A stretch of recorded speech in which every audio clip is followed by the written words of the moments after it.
ఇవన్నీ ఉంటేనే ఆస్ట్రేలియాకి వెళ్ళండి. Hi friends, this is Vamsi from Enlighter Abroad. Friends, రీసెంట్గా నేను ఇద్దరు స్టూడెంట్స్కి వీసా ఫైల్ చేశాను.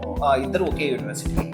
ఒక అబ్బాయికి ఏమో ఐటీ రిటర్న్స్ రీసెంట్గా చేసాము, లోన్ సెక్యూర్డ్ లోన్ రాలేదు, అన్సెక్యూర్డ్ లోన్ మీద వెళ్ళాము. ఇంకో అబ్బాయికి ఏమో రెగ్యులర్ ఐటీ రిటర్న్స్, అంటే సైమల్టేనియస్ కాకుండా ప్రతి సంవత్సరం చేస్తూ ఉంటారు, సెక్యూర్డ్ లోన్ వచ్చింది.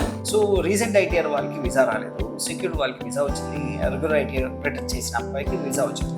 సో దీని నుంచి నేను మీకు చెప్పగలిసింది ఏంటంటే, మీరు ఆస్ట్రేలియాకి వెళ్ళాలని ప్లాన్ చేస్తే మీకు కంపల్సరీగా రీసెంట్ ఐటీఆర్స్ ఉంటే వెళ్ళకండి.